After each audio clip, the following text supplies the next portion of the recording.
Yo, what's up guys? It's Lance here, the one-man film crew behind Cuecard, the storytelling platform where I share the stories, experiences and views on life from people all over the world. So as you know, I started this vlog called Real Talk with Lance, and that is because I thought it'd be great for me to share my stories, experiences and views on life with you all so you can get an insight into my life behind the scenes here at Cuecard. So one question I've been asked on numerous occasions is, what are some of your scariest experiences? What are some of your craziest experiences, standout experiences, most inspirational moments? So in this particular vlog, what I'm going to do is share some of my craziest travel experiences I've ever had.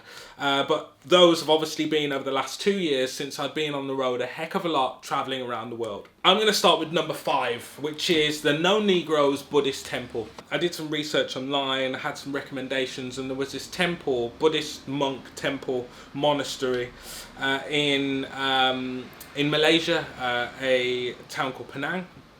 So I went to Penang, I flew there. My main aim and focus and goal was literally to visit there, do a course which is called Vipassana, where you literally meditate for 12 hours a day or however long it is, and you literally sit there on a spot. You do walking meditation, lying meditation, all different forms of meditation. There's no talking whilst you're there, and the course normally lasts around 10 days, or you can do it for longer. I met a guy there who was there for a month, and yeah, I went there, I booked it online. Bearing in mind I have a very English name, so I think their expectations before I got there were very different to what they saw when I arrived. So I arrived, it was very difficult to find my way around. I didn't know where to go. It was just this big temple, and was just lots of open space. It was beautiful actually, very nice place. And then I started to read some posts on the wall, and a guy came up and he said, "Who are you? Like, what do you want?" Which I was kind of taken aback. One of these guys wasn't one of the monks. It looked like he was a worker there, or I assume he wasn't one of the monks. He was dressed very different to everybody else, but he was very aggressive, asking me exactly what I wanted. Why am I here? Who am I looking for? And I was like, well, basically I'm here for the Vipassana course. And he said, listen, go away. We don't want you here.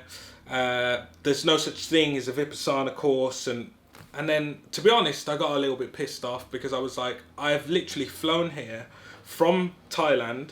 I flew from Thailand. I came here because of a recommendation. And now you're telling me basically to go away. And I said it's unacceptable that you've booked this with me online. So I ended up in a conversation with this guy, which wasn't pleasant as a way to start. And then when I told him the process that I went through, he was like, oh, okay, come inside, come and speak to the guy that you're meant to be talking to. And then he brought me to an office. So I went into the office, and there were 2 people being seen by the guy there. So he was like, just wait outside. I was like, fine. So I sat down outside. Bearing in mind I'm in this big hall, completely empty, open space. It was beautiful weather at the time as well, and then to my right was a Buddhist statue. But I had my legs out straight. I wasn't facing the statue, but I had my legs out straight.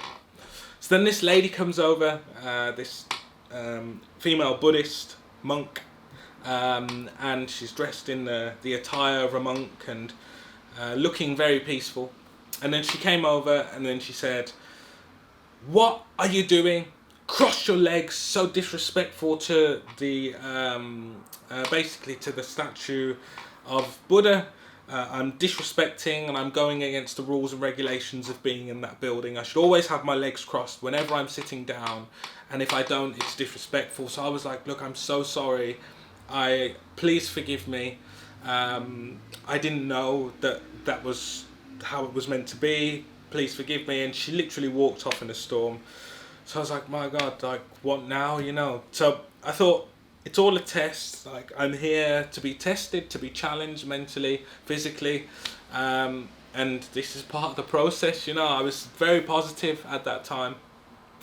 So then people walked out of the room, out of the office where they were being seen, and then the guy sitting in the office that was meant to be seeing me came out after I waited about an hour and a half. He came out and he said, "I'm going to go and grab lunch, wait here for me, I'll be about an hour." An hour and a half later, so I've been sitting outside this room now for 3 hours. He comes back and then he sees me, and the first thing he says was, "Yeah, I'm not sure that we're going to accept you." So I was like, "Well, what's the reason that you guys wouldn't accept me? The guy said this before. I do not understand what's going on."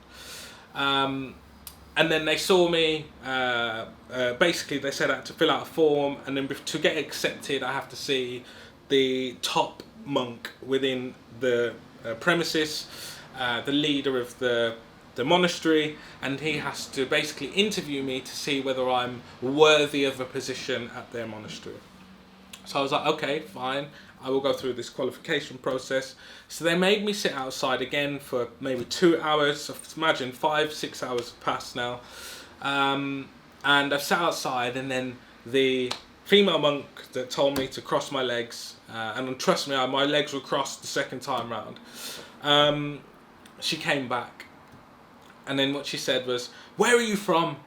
Where are you from?" And I was like, "Oh, I'm from England, the UK, you know, the UK." And she said, "No, you're not. You're a Negro. You're a Negro." I'm like, "Oh my God, like what's going on here?" Literally, she was shouting at me, saying I'm a Negro and I'm not from the UK. Where are my family from? And then I was like, "Well, no." Then what she said was, "You're from Africa. You're a Negro." And I was like, "Well, maybe my family originally were from Africa, but they're from the Caribbean. I'm half Indian. So my great grandparents would have been from India, but they moved to Jamaica. So culturally, they became Jamaican, and then my Black Jamaican family are from Jamaica. So I see myself as my heritage as being Caribbean more than anything else." And although my culture is very English at the same time, and she just was not having it, and she was shouting at me and calling me Negro, and then basically as I was trying to explain, got halfway through explaining, she walked off again. She left me mid-sentence and walked off. So at this point I was like, you know what, fair enough, it is what it is, there's nothing I can do to change that. Seems like I might have a difficult time here, but let's just go through the pain barriers, and hopefully I'll come out of the other end having a great experience. Sometimes it takes a little bit of pain for you to actually realise the benefits of a situation. So I was like, fine, go through it. Eventually I saw the Buddhist monk, the leader guy. And the first thing he said to me was, "You look terrible." He said, "You look terrible, look at you." I was like, "What?" And then he said, "You're meant to be wearing all white long pants," and I had shorts on. I had the white top on. I didn't have the white trousers because they don't explain these things before you come. So, or maybe they do, but I didn't see these instructions. So he was just literally ripping into me, this top monk, and then I sat down and he said, "You look really aggressive. You look like you're either a footballer, a boxer, or you play basketball. Which one?" And I said, "Well, actually, I've recently quit my job, but I was a professional working in the corporate world. I had a job as a consultant. I was doing these things," and he literally didn't want to hear. He said, "No, you're an athlete. Like, which one are you? You look so aggressive," and literally was ripping into me, and my patience was being tested. But I was when I look back now, I was very, very, very well behaved when it came to that situation. I didn't flip out. I didn't get angry. I took everything as it came and thought before I reacted. And when those negative thoughts did come, I just brushed them off and thought about the potential positives of that situation. Then what happened is they showed me to the room. They didn't provide me with a mosquito net, no bed sheets, nothing, like literally just a mattress. Everyone else had all of the stuff. They then gave me a tape to listen to and said, "Listen to this and learn the meditation yourself." I went to knock on his door and he was so pissed off, but I said, "Listen, I came here to spend time with monks and learn and be tutored through this process and to spend time with people, not for you to give me a tape. This is something I could have done at home." And he was really annoyed that I had even expressed my concerns around their process, and he carried on treating me like shit, basically. And then I decided to leave in the end. So after consistent abuse. I went to talk to a few other people and they didn't want to talk to me, and I just thought, you know, if I'm going to go through this process, it's already a hard enough process, meditating for so long throughout the days and being around people that have such bad energy. I really have to leave. So this story I call the No Negro Buddhist Temple. And yeah, it was a fascinating experience because it was the last thing I expected from what is meant to be such a spiritual and well preserved place, with people who are meant to be taking the utmost care of their residents and also their visitors. It was really a shame, and I left there, and they did impact me. I left there feeling very negative, and then it took me maybe a week or two to overcome. Maybe a week. It took me up to a week to actually overcome that negativity and get back to that a mindset that I was on before. But it was a strange, weird experience, and yeah, it made me realise that I'm able to do more than I had more than I had imagined when it came to finding that peaceful place, let's call it. It definitely wasn't there. Let's move on to the next one. Experience number 4. So basically, I'm going to keep this one short, but basically I was in Thailand, and I was there visiting the animal sanctuaries, and I was doing a lot of riding around on my scooter and stuff like that. I spent a long day out, and then I came back to the hostel that I was staying in. But the hostel that I was staying in, they have this amazing glass front, so even the glass you can pull to one side, and it lets fresh air in from outside. And as I was sitting there going through my photos and stuff for the day, I heard a big fight outside, but it wasn't people, it was animals. And the reason this story is called Kick Up the Ass is because these animals were literally scuffling, fighting for a while, and I could see blood on the floor. So they were really going at it, these dogs, basically. These dogs were really going at it. And they took a double take. I was like, and as I looked, I saw one of the dogs with his whole leg, it looked like, inside another dog's ass. And I was like, oh my God, like, what is going on here? And to be honest, it seemed a little bit surreal. Like, how is that even possible? The accuracy, like, oh my God, I love animals and I love dogs. And I actually felt sick. I felt sick at the time, but it was fascinating.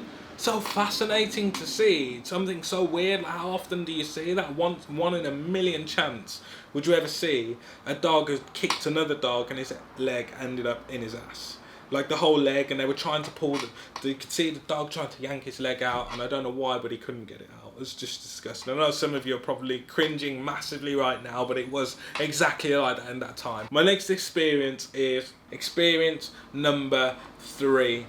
And that is the silent wave. So basically what happened was I was on a boat. I was with my girlfriend at the time, now my fiance. Me and Danielle are on a boat, and we were watching a movie on my laptop. So we're watching a movie. It's one of those big ship boats, though, that take you from one place to another.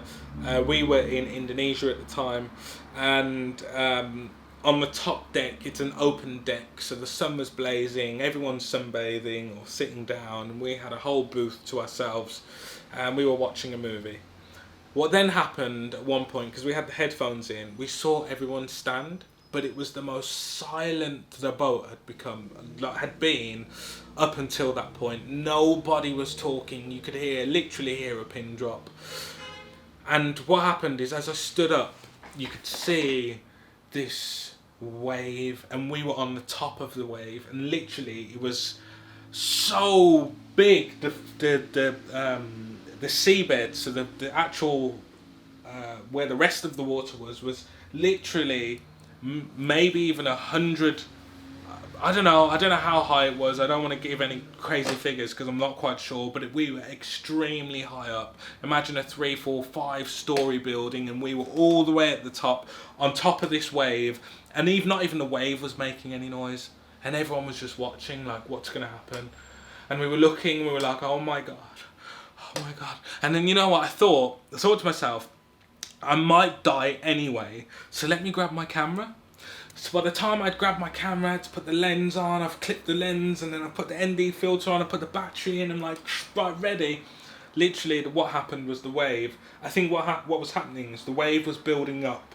It was building up, building up, building up. We were on top of it, and then we've gone over the wave, and then we've gone past it. So we've literally gone over the wave as it's building up. But it was the biggest wave I'd ever seen in my life, and we were at the top of this wave. And it was the scariest experience, one of my scariest experiences, because in that moment you think, well, there's no way that we can control what happens here.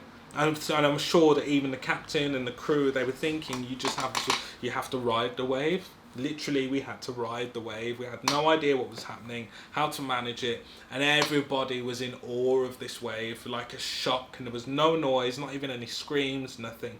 And that dead silentness actually made it even more awe-inspiring, because it was like everybody in that moment was in exactly the same time and space. We were all sharing that experience together, although we didn't know each other. It's on to the next experience, which is Attack of the Sea Urchins. So what happened was I was with a few friends that I'd made whilst travelling, and with a few friends, we've decided to go on a boat tour. So we were on, at the time, PP Island. We've decided to go on a boat tour, and we end up part of this boat tour. You go and see monkeys, you go and swim with fish, and then you end up going to an island, a remote island. It's just you on it, and they have beers there, they have drinks there, music, ping pong, pool, the whole thing. So the group of people there can socialise and enjoy their time. But the issue with this day was that it was raining heavily, especially when we got to the island that we were chilling on. I was actually feeling very sick on that particular day. I had a very bad stomach, so I wasn't drinking, I wasn't socialising. I was literally sitting on a sun lounger facing out to sea. Even though it was raining, it was fine. You know, the weather's still nice, still warm. It was still warm. The rain isn't cold. But then the storm came. So as the storm was coming, you could literally see it over the sea. And grey clouds, and then thunder and the rest of it, and you could see like a big swoop, and then it literally took over the whole island, this storm. We've gone undercover, and then the people that are in controlling the tour, the guides, they were like, right, what do you want to do? Do you want to go, or do you want to stay? We've literally only been here for half an hour. Now is probably the best time to go, so we decided to stay. Everyone was like, let's stay. Oh yeah, let's stay. Then what happened was an hour passed and the storm was still there. So they were like, we have to go. But now the sea's been drawn in, and it's so shallow for even 100 meters, 150 meters, that we actually have to go out to the boat. So we had to wrap all our stuff in these plastic bags to try and not get them wet. And then everyone had to walk out and then eventually swim out to the boat, because the boat couldn't come to the shore to pick everybody up. Lo and behold, on that journey of going out onto the boat, everyone's walking, and there's literally a bed of sea urchins. And for those of you that don't know what a sea urchin is, it's basically a living creature, but it has spikes on it. And these spikes basically break off. If you step on them, or if you get your hand on them, they break off into your skin, and then they are inside your skin, and then eventually they fall out as they break up. But it's a very painful experience. I didn't know what a sea urchin was or where they were to be found before this. All I heard was people screaming and shouting, like, ah! Everybody was literally being stung and stepping on these sea urchins. And some parts of the water were too shallow to swim, so you're literally stepping in it. You step somewhere else, you're stepping on another one. And I stepped on one, and it went into my foot. I stepped on about 20, but I went into my foot. And as I fell back, one went straight through my finger. And then eventually, I didn't know what these things were. I didn't know if they were poisonous. I was panicking. So I swam to the boat. I literally started to float, got to the boat, jumped on the boat. One guy had literally ripped open the whole of his foot. Another girl got like 67 sea urchins in her foot. Another guy was passed out on the floor. Someone had concussion over here. And then there's a storm and the boat's rocking. And then it was a mad experience. It was one of those where you literally feel so vulnerable. You're out at sea. You don't know what's happening. I still didn't know what these sea urchins were. They were saying to basically to hit your foot with a brick and with a stone and with a bottle, and then it breaks it up and it falls out. It was just madness. And they were saying there's no point going to the doctors because there's not much they can do for you, and it was just absolutely insane and an unimaginable experience, and one that I definitely wouldn't want to go through again. So that was definitely one of my craziest experience while traveling.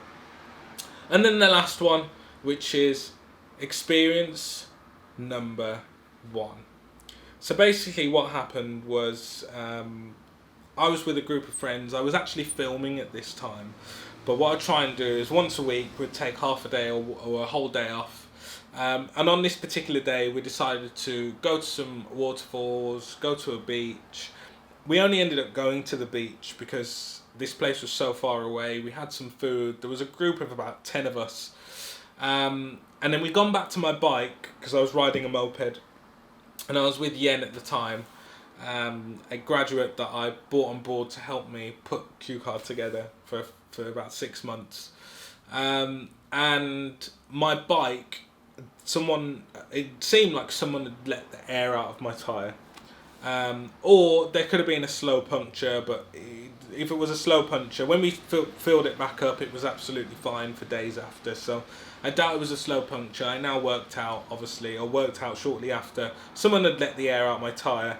And I was like, God, well, what am I going to do now? So Yen jumped on the back of one of the girls' bikes, and I decided to ride the bike home, but ride really slow.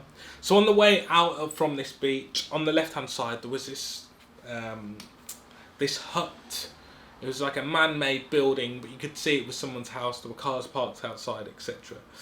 And then I saw a guy, he looked like he was sleeping, but he was in a hammock. So I thought, let me stop here and see if they have any air, if they can help me pump the tyre up. So I've gone over to the guy. I was like, excuse me, can you help me with air? And then I'm touching his tyre on his car, and I'm like, air, look at my bike, the tyre's flat. And I'm trying to explain through body language, because I didn't know how to speak Thai, apart from a few basic words. And the guy looked so pissed off that I was even asking him, and that I was touching his car, and that I'd even approached him. And he was like, you pay? And then he was telling me to pay the equivalent of about £100, say $100, for him to fill my bike up. So I started basically bartering with him and saying like, well, no, the equivalent of £5 I'll give you.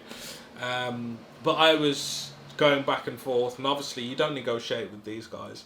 He ends up calling his friend, and then they start shouting, and then they get real aggressive, and he gets out and he's like basically telling me to F off. And so I'm like, alright, let me get out of here. And as I turn my back, he pulls a gun out, and as he pulls the gun out, obviously the other guys see it and they're trying to ride off as fast as they can. Yen and the girl, they fall off the bike. They fall off the bike because there's 2 of them, and the hill is very steep as well, and she's not the best rider. They fall off the bike's on top of them. I'm obviously trying to get to my bike to go to get off. There's people that were on the beach that we had seen. They were actually riding past us at the time as well. They're riding as fast as they can because this guy's waving a gun about. And fortunately, we got out of there safe and sound. But when we got to the top of the hill, all of us were literally shit scared. We were like, what just happened?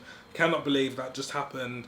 This guy, he might jump in his car, he might come after us. We did the whole ride and journey back, which is literally one windy country road, essentially. So if he wanted to catch us, all he has to do is jump in his car, drive after us, and he'll get us in no time, especially me with a flat tyre. So it was a very... it was quite a scary ride on the way back, not knowing if he's coming, not knowing even if they've got people on the way, like we just don't know where we are, and being in that moment again is just very vulnerable and extremely scary. Someone, especially in a foreign country, you don't even know how to speak the language.